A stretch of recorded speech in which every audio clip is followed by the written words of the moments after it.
Hi friends, welcome to our channel. இந்த channel நம்ம இப்போ என்ன வீடியோ பார்க்க போறோம்னா நம்ம HTML சீரிஸ்ல எபிசோட் 17 தான் பார்க்க போறோம். இந்த எபிசோட் 17ல வந்து நம்ம கம்ப்யூட்டர் கோடு, அது HTML வந்து கம்ப்யூட்டர் கோடு அந்த டெக்ஸ்ட் அந்த மாதிரி வரதுக்கு வந்து எப்படி பண்ணலாம் அதை வந்து இந்த வீடியோல பார்க்க போறோம். இந்த வீடியோ உங்களுக்கு பிடிச்சிருந்துச்சுன்னா லைக் பண்ணுங்க, ஷேர் பண்ணுங்க, சப்ஸ்கிரைப் பண்ணுங்க, மறக்காம கமெண்ட் பண்ணுங்க. இப்போ வாங்க வீடியோக்குள்ள போகலாம். ஃபர்ஸ்ட் வந்து இதுல வந்து ஒரு 4-5 டேக்ஸ் இருக்கு, அதை மட்டும் நான் உங்களுக்கு சொல்லிடுறேன். ஓகே, எல்லாருமே நோட் பேட் ஓபன் பண்ணிக்கோங்க.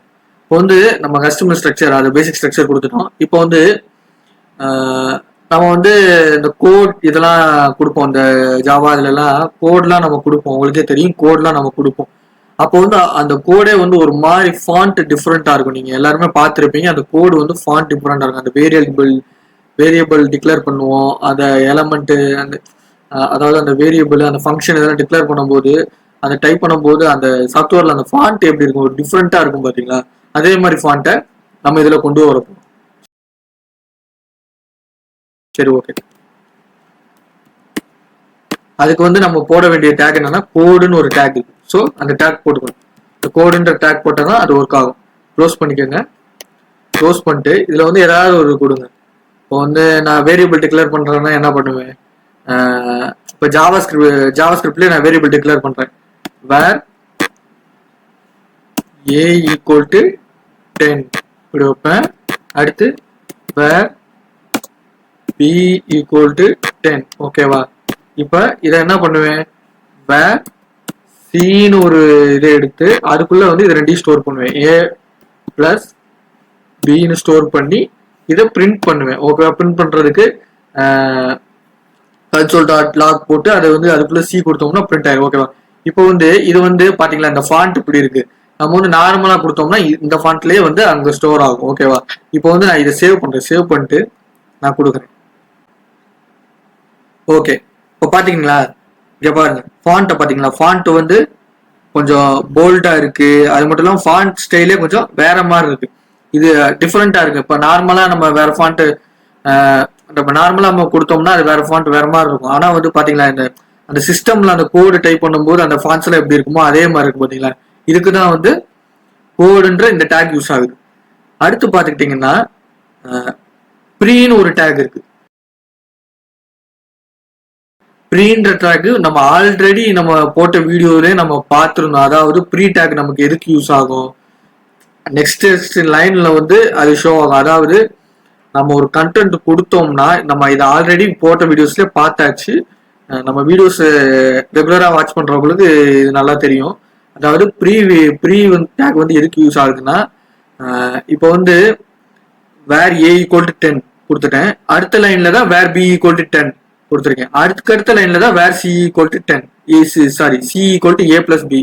இதை வந்து நான் 3 லைனா கொடுத்துருக்கேன். ஓகேவா? ஆனா இது பாருங்களேன் எப்படி பிரிண்ட் ஆயிருக்கு. இது எல்லாமே ஒரே லைன்லயே பிரிண்ட் ஆயிருச்சு. ஏன் இப்படி பிரிண்ட் ஆயிடுச்சு? இப்படி பிரிண்ட் ஆகாம அடுத்த லைன்ல வந்து நமக்கு பிரிண்ட் ஆகணும்னா பிரேக் டேக் நம்ம கொடுப்போம். பிரேக் டேக் வந்து நம்ம எல்லாருக்கும் தெரியும். பிரேக் டேக் கொடுத்து நம்ம அந்த மாதிரி பண்ணுவோம்.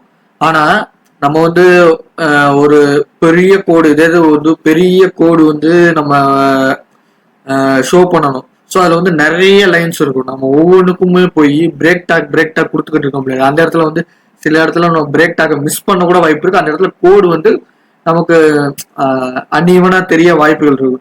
ஸோ அதுக்கு தான் வந்து ப்ரீ டேக் என்ன பண்ணும்? இந்த கோடுக்குள்ள நம்ம போட்டுக்கணும். கோட் டேக் இல்லாமையுமே போடலாம். கோட் டேக்குள்ள அப்படி நீங்க கோட் டேக் போட்டீங்கன்னா கோட் டேக்குள்ளேயுமே இதை கொடுக்கலாம். ப்ரீ டேக் அதே மாதிரி க்ளோஸ் பண்ணிக்கங்க.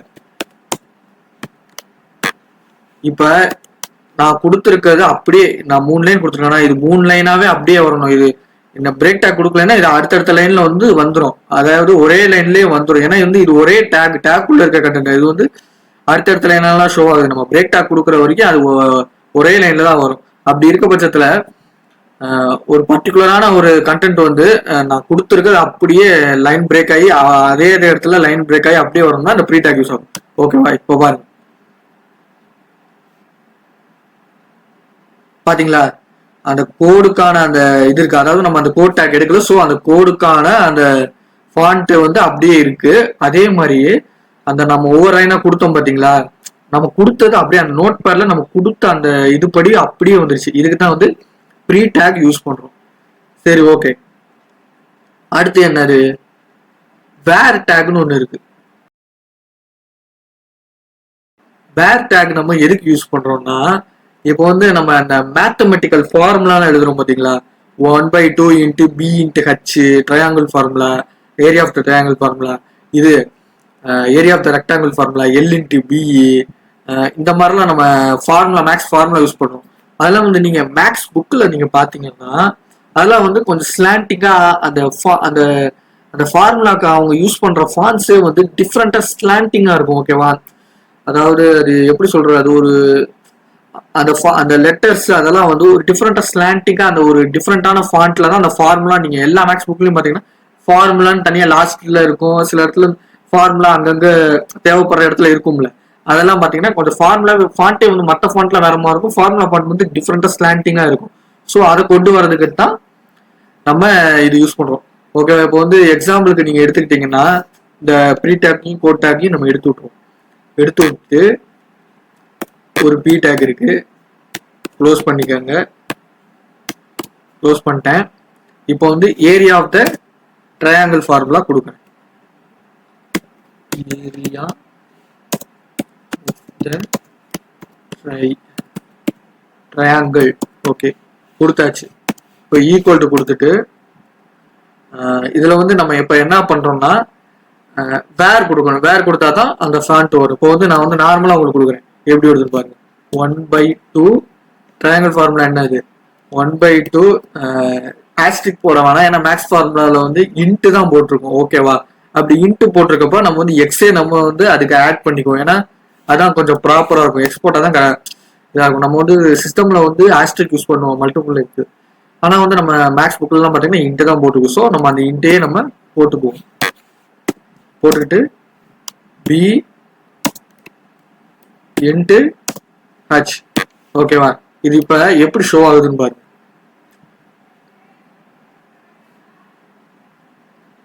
பாத்தீங்களா, area of the triangle equal to 1/2 into B into H. இப்போ வந்து நான் இதே வேர் டேக்குள்ள நான் கொடுக்குறேன் பாருங்க.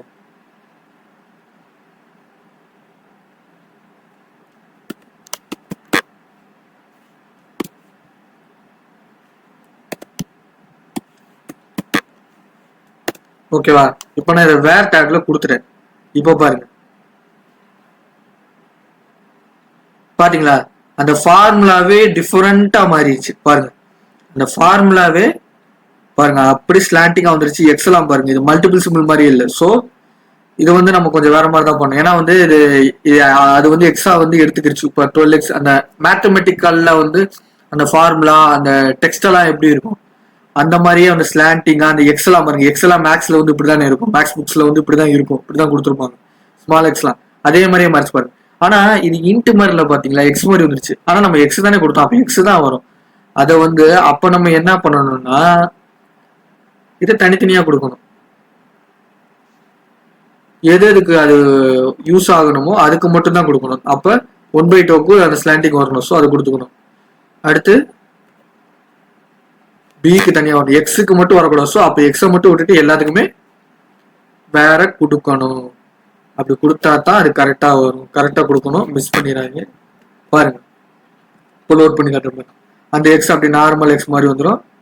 பாத்தீங்களா, இப்படிதானே வந்து ஏரியா ஆஃப் த ட்ரையாங்கிள் ஃபார்முலாலாம் வந்து இருக்கும். 1/2 இன்ட்டு பி இன்ட்டு ஹெச் அந்த ஸ்லாண்டிங்கா அந்த ஸ்டைலா இருக்கு பாருங்க. எக்ஸ் வந்து இப்படி இருக்கு. ஓகேவா, இதுக்கு தான் வந்து நம்ம வந்து வேர் டேக் யூஸ் பண்றோம். சாம்பிள்னு ஒரு டேக், அந்த டேக் எதுக்கு யூஸ் ஆகுதுன்னா, இப்ப நம்ம ஜாவா பைத்தான் இந்த மாதிரி நீங்க ப்ரோக்ராமிங் லாங்குவேஜ்லாம் அந்த சாஃப்ட்வேர்ல யூஸ் பண்ணியிருப்பீங்க, அதாவது அந்த கம்பைலர்ல யூஸ் பண்ணியிருப்பீங்க. அப்படி யூஸ் பண்ணியிருக்கப்ப நீங்க எரரா ஒரு இதை மிஸ் பண்றீங்க, எரர் பண்றீங்க, தப்பா கோட் பண்றீங்க, அது ஒரு எரர் காட்டுது. அப்ப அந்த எரர்லாம் காட்டும் பாத்தீங்களா, அந்த இடத்துல ஒரு ஃபாண்ட் கொடுக்கும் பாத்தீங்களா, அந்த அந்த சிஸ்டம் ஃபாண்ட் அந்த ஃபாண்ட் கொடுக்கும் பாத்தீங்களா, அந்த ஃபாண்ட்டை வந்து நம்ம கொண்டு வரதுக்கு தான் இந்த சாம்பிள்னு யூஸ் பண்றோம். இதுக்கு வந்து சாம்பிள்னு ஃபுல்லா அந்த வேர்ட் ஃபுல்லா போட தேவையில்லை, SAMP இது மட்டும் போட்டா போதும். இதை அதே மாதிரி க்ளோஸ் பண்ணிக்கோங்க, சாம்ப். ஓகேவா, இப்போ வந்து இதுல வந்து நான் என்ன இப்போ வந்து எல்லாத்துலயும் ஃபைல் நாட் ஃபவுண்ட் அந்த மாதிரி ஒன்று இருக்கும் பாத்தீங்களா, அந்த இது கொடுப்போம். File not found. ஓகேவா, உனக்கு கொடுத்துட்டு சாம்பிளுக்குள்ள இதை கொடுத்துட்டேன். ஓகேவா, பாருங்களேன், பாருங்க அந்த டெக்ஸ்ட்டை மட்டும் பாருங்க, டெக்ஸ்டோட டிஃபரன்ஸை மட்டும் பாருங்க. அப்படியே அந்த கோடுக்கு போட்ட மாதிரியே வருது. அந்த கோட் டேக்ல நம்ம யூஸ் பண்ணி நம்ம ஒரு ஃபாண்ட் கொண்டு வந்தோம் பார்த்தீங்களா, அதே ஃபாண்ட் மாதிரி தான் இருக்கு. நீங்க கேட்கலாம், அந்த கோடுக்கும் சரி இதுக்கும் சரி ஒரே மாதிரி தானே ஃபாண்ட் இருக்கு, இதுல என்ன டிஃபரன்ஸ்ன்னு கேட்டீங்கன்னா, ஒரே மாதிரி தான் ஃபாண்ட் இருக்கு, அதுக்கு வந்து இவ்வளவு டேக்ஸ் இருக்குன்னு நான் சொல்ல வரேன். இதுக்கெல்லாம் வந்து இவ்வளவு டேக்ஸ் இருக்கு. ஸோ நார்மல் ஃபாண்ட் எப்படி இருக்குன்னு தெரியும், ஆனா பாத்தீங்களா இதை கொடுத்தோன்னா எவ்வளவு டிஃப்ரெண்ட் ஆகுது. சரி, ஓகே. இப்போ வந்து நம்ம லாஸ்டா பார்க்க போறது என்னன்னா கீபோர்ட் டேக். கீபோர்ட் டேக் வந்து நம்ம எதுக்கு யூஸ் பண்றோம்னா, இப்போ வந்து ஒரு ஒரு கோட் கொடுத்துருக்கீங்க, அந்த இடத்துல வந்து அந்த ஃபைல் சேவ் பண்றதுக்கு வந்து நீங்க ஒரு இது மாதிரி கொடுக்குறீங்க, அதாவது ஒரு டிப் மாதிரி கொடுக்குறீங்க. அப்படின்றப்ப Ctrl+S இதை வந்து நீ இது பண்ணேன்னா சேவ் ஆகும்னு சொல்லணும். ஓகேவா, இப்போ வந்து நீங்க ஒரு வெப்பேஜ் எடுக்கிறீங்க, அந்த வெப்பேஜ்ல வந்து நீங்களாவே அந்த வெப்பேஜ் ஸ்கிரீன்ஷாட் எடுக்கிறதுக்கு ஒரு சின்ன கீ மாதிரி செட் பண்ணி வச்சுட்டீங்க. அந்த கீ ஒர்க் ஆகணும்னா நீங்க Ctrl+X கிளிக் பண்ணணும். அப்படின்ற பட்சத்துல அந்த கீயை வந்து நீங்க மென்ஷன் பண்றதுக்கு நீங்க இந்த கீபோர்டு இதை வந்து யூஸ் பண்ணிக்கலாம். அதாவது அதுக்கு வந்து கீபோர்டுன்னு ஒரு டேக் இருக்கு. ஸோ அதாவது அந்த கீயோட இதை வந்து அக்சஸ் பண்றதுக்காக தான் இது. ஓகேவா, இப்போ வந்து நம்ம பாக்குறேன், நான் ஒரு வெப்பேஜ் பாக்குறேன், அந்த வெப்பேஜ்ல வந்து ஒரு ஃபைல் இருக்கு, அந்த ஃபைல் டவுன்லோட் பண்ணோம்னா இந்த கீயை ப்ரெஸ் பண்ணணும்னு அவங்க செட் பண்ணி வச்சிருக்காங்க. அதை வந்து என்கிட்ட சொல்றதுக்கு வந்து இந்த மாதிரி கீபோர்ட் டேக் யூஸ் பண்ணி அதுல வந்து அந்த கீயை கொடுத்துட்டாங்கன்னா அது வந்து எனக்கு காட்டிடும். இப்போ பாருங்களேன், CTRL Ctrl+S சேவுக்கு தான் கொடுப்போம். இது கொடுத்துட்டு பாருங்க, Ctrl+X எஸ் கரெக்டா காட்டிடுச்சா.